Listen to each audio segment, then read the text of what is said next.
CCTV ஃபுட்டேஜில் பார்க்கும்போது ஒரு வெளிச்சம் மட்டும் ட்ராவல் பண்ணுது. நைட் டைம் அப்படிங்கிறனால அதில் முழுமையான தெளிவான ஃபுட்டேஜ் அப்போ இல்லை. இருந்தாலும் நம்ம ஸ்பெஷல் டீம் தொடர்ந்து அது எங்கே அந்த நேரத்தில் மூவ் ஆக வேண்டிய அவசியம் இல்லை இல்லையா, அதனால் அதை வைத்து எங்கெங்கே மூவ் ஆகுதுங்கிறத ஃபாலோ பண்ணும்பொழுது இவர் பயன்படுத்தின 2 வீலர், அதே மாதிரி இவர் பயன்படுத்தின வெப்பன், மரக்கட்டையை வச்சு அடிச்சிருக்காங்க வெப்பன், அதே மாதிரி இவரோட கையுறை ஒன்று, உள்ளன் கையுறை சம்பவத்துக்காக வாங்கி வச்சு யூஸ் பண்ணுது. இறந்து போன ராமசாமி அவருடைய செல்ஃபோனு இவருடைய பொசிஷன்லேருந்து இவங்க வீட்டிலேருந்து சீஸ் பண்ணியிருக்கிறோம். அதே போல் சம்பவ இடத்துல சில கால் பாத தடங்கள் அதெல்லாம் எடுத்துருக்குறோம். அதையும் இந்த சந்தேக நபர்களுடைய தடங்களோடு ஒப்பிட்டு பார்க்குறதுக்காக அதை எடுத்து ஃபாரன்சிக் அந்த ஃபிங்கர் பிரிண்ட் எக்ஸ்பர்ட்ஸுக்கு அனுப்பி அதை ஒப்பிட்டு பார்ப்பதற்கான நடவடிக்கைகளை நாங்கள் எடுத்துக்கிட்டு இருக்கிறோம். 2025 அப்போ சிவகிரி போலீஸ் ஸ்டேஷனில் கேஸ் ரிஜிஸ்டர் பண்ணியிருந்தோம்.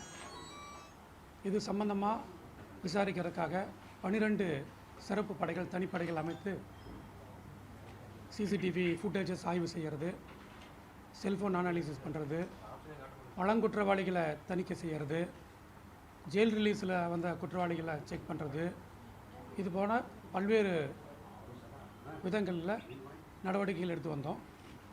அதே போல் இதுபோல் தனியாக இருக்கின்ற பகுதிகளில் பாதுகாப்பை உறுதிப்படுத்தணும் அப்படிங்கிற நோக்கத்தில் கெனால் பீட் அப்படின்னு சொல்லி வாய்க்கால் கரையோரமாக கெனால் பீட்ஸ் அனுப்பினோம், ஆர்ம்டு பீட்ஸ் அனுப்பியிருந்தோம், பட்ரோல்ஸ் அனுப்பியிருந்தோம், வெஹிக்கிள் செக்ஸு பண்ணினோம்.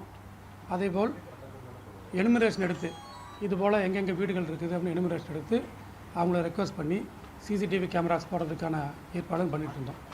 இது ப்ரிவென்டிவ் ஆஸ்பெக்டில் இது ஒரு பக்கம் பண்ண அதே சமயத்தில் கேஸை கண்டுபிடிக்கிறதுக்கான தீவிர முயற்சிகள் மேற்கொண்டதில் எங்களுக்கு கிடைத்த சிசிடிவி ஃபுட்டேஜஸினுடைய அடிப்படையிலையும் பழங்குற்றவாளிகள் முன்னாடி வழக்குகள் இருக்குது அந்த மாதிரி ஆட்களுடைய விவரங்களை கலெக்ட் பண்ணி வெரிஃபை பண்ணதுலேயும் அரச்சலூர் பகுதியில் நிறைய பேர்த்த விசாரித்தோம்.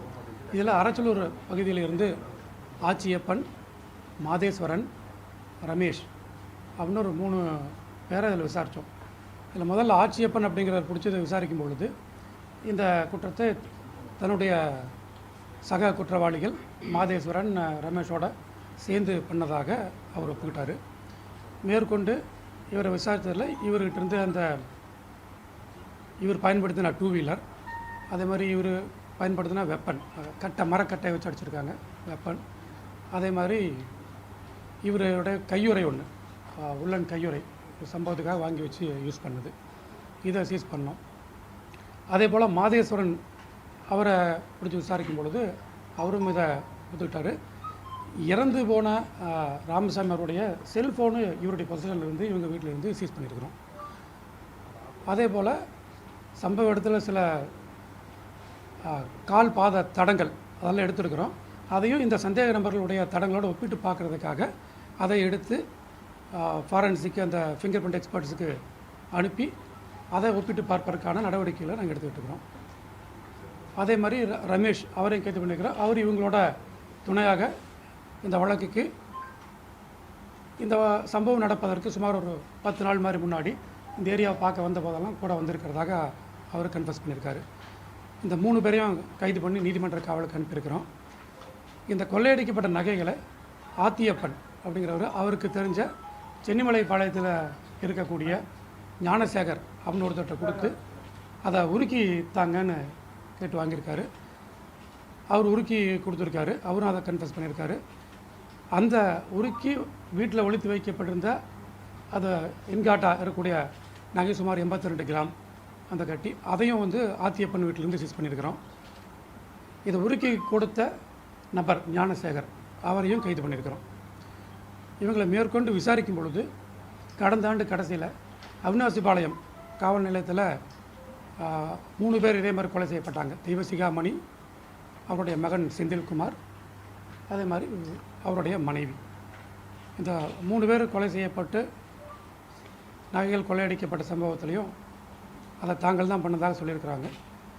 அதை வழக்கு சிபிசிஐடி விசாரணையில் இருக்குது. அது தொடர்ந்து வழக்கு விசாரணை நடைபெற்று வருகிறது. இது இல்லாமல் வேறு சில குற்றச்சம்பவங்களையும் இவர்கள் தாங்கள் செஞ்சதாக சொல்லியிருக்கிறாங்க வெவ்வேறு பகுதிகளில். அதை பற்றியும் தீவிரமாக விசாரணை பண்ணிகிட்ருக்கிறோம்.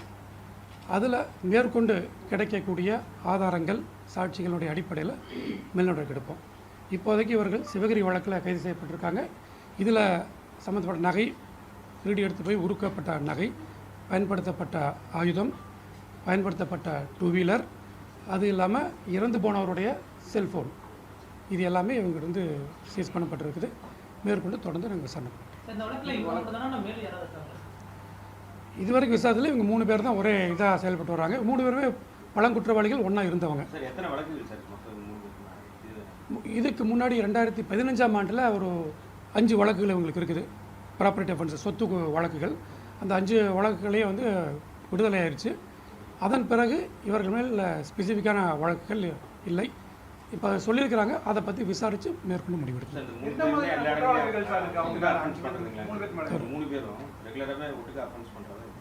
ஆமாம், 2015 அந்த வழக்குகளையும் இவங்களை ஒன்றா போனவங்க தான்.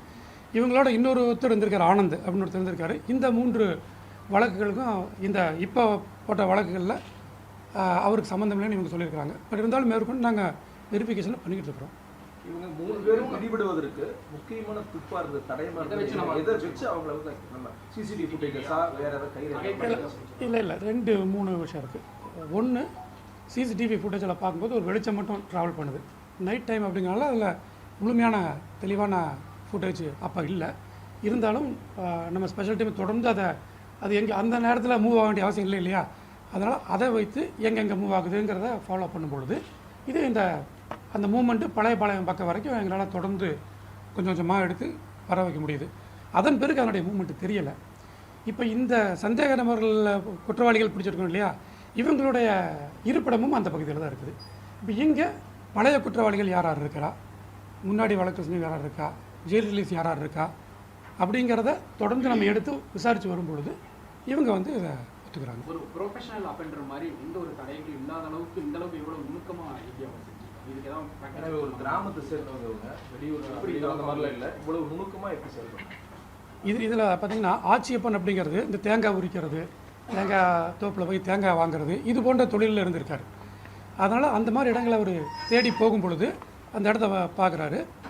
அங்கே தனியாக இருக்கிறாங்க, வயசானவங்க தனியாக இருக்கிறாங்க, வீடு தனியாக இருக்குது அப்படிங்கிறது அவருக்கு தெரிய வருது. ஸோ இங்கே நம்ம அஃபென்ஸ் பண்ணால் தெரியாதுன்னு அவர் நினைக்கிறார். இது தான் அவங்களுடைய இதுபடி தெரிய வருது நமக்கு.